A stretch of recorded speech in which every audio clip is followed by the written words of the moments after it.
Matapos idawit si Pangulong Marcos, ang anak naman niyang si House Majority Leader Sandro Marcos ang isinasangkot ngayon ni dating Congressman Zaldico sa issue ng budget insertions.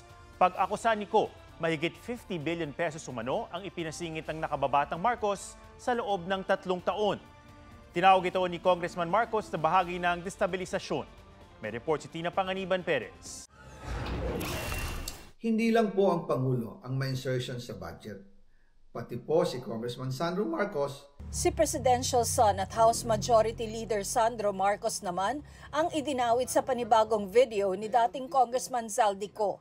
Mula 2023 hanggang 2025, nasa 50.9 billion pesos umano ang kabuuang ipinasingit ng nakababatang Marcos sa budget ayon kay Ko. Pinost pa ni Ko ang umano'y listahan ng insertions ni Congressman Sandro.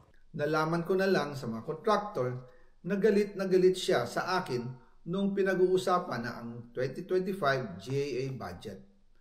Ang sabi daw niya, ipatatagal ako at magpa-file ng maraming kaso laban sa akin. Kasi kulang ng 8 billion pesos yung insertion na gusto niyang ipasok. Ang dahilan daw, may mga contractor na nakapag-advance na sa kanya at dahil hindi na ipasok ang buong halaga, kailangan daw niyang magsauli sa mga yon. Bago pangalanan si Congressman Sandro, sinabi ni Ko sa una niyang video na may mga opisyal ng gobyerno na nagpaabot sa kanya ng utos na galing umano kay Pangulong Marcos na magsingit ng 100 billion pesos sa 2025 national budget. Sa bagong video ni Ko, sinabi ni Ko na direkta niyang nakausap si Pangulong Marcos kaugnay sa budget insertions. Si Yusek Jojo Cadiz ang nag-ayos ng aming meeting noong March 2025 sa 1201 Aguado Street, tapat ng Malacanang, Gate 4. Pero sa halip na kumalma ang Pangulo, lalos lang siyang nagalit. Sa halip na itanggi o linawin niya ang tungkol sa 100 billion insertion, pinagsabihan niya kami ni dating Speaker Romualdez at sa akin mismo, diretsahan niyang sinabi, "Huwag mo akong pigilan sa mga insertions ko. Huwag ka nang makialam sa budget." Dahil sa mga binitawang salita sa akin ni BBM, naging malinaw sa akin na siya mismo ang nag-utos kila Secretary Mina Pangandaman at Yusek Adrian Bersamin na ipasok ang 100 billion pesos worth of projects. Bago yan, sumulat daw si Ko kay Pangulong Marcos noong February 2025. Doon ko ipinaliwanag na ginagawa ko lang ang mga utos niya tungkol sa mga insertions na sinasabi niyang hindi na raw niya makilala. Bukod sa 100 billion pesos na insertions, nagpadagdag pa raw ang Pangulo ng 50 billion pesos na halaga ng mga proyekto. Kinausap ako ni Yusek Jojo Cadiz at nagsabi na ipinapa-insert ng mga projects ang Pangulo na worth 50 billion pesos. And sinabi ko kay Yusek Jojo na meron ng instruction kay Secretary Mina Pangandaman at Yusek Adrian Bersamin about the 100 billion pesos insertion. And sabi niya, kakausapin niya ang Pangulo na kung pwede, doon na lang i-charge ang gusto niya ng 50 billion pesos na insertion. Ngunit ang sagot ng Pangulo, humingi ka ng bago or dagdag na insertions.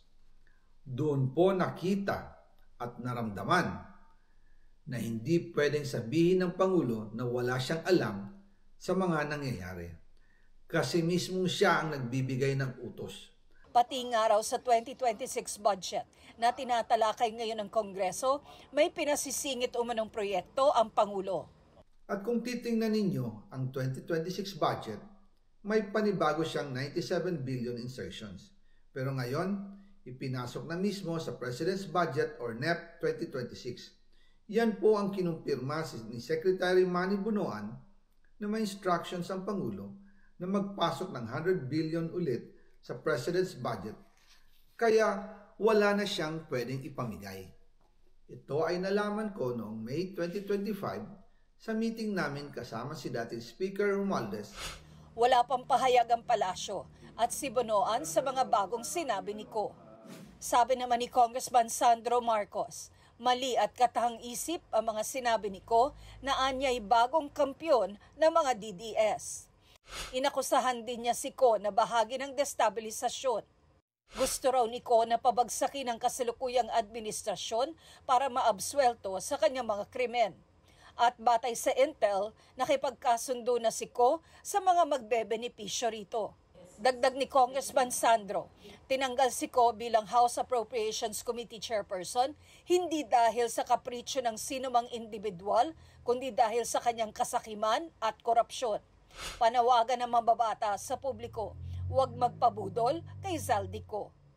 Sabi naman ni Navotas City Representative Toby Tiangco, nalaman ni Pangulong Marcos ang tungkol sa insertion sa 2025 national budget, kaya pinigilan niya ang mga pondong na flag ng ehekutibo na kaduda-duda.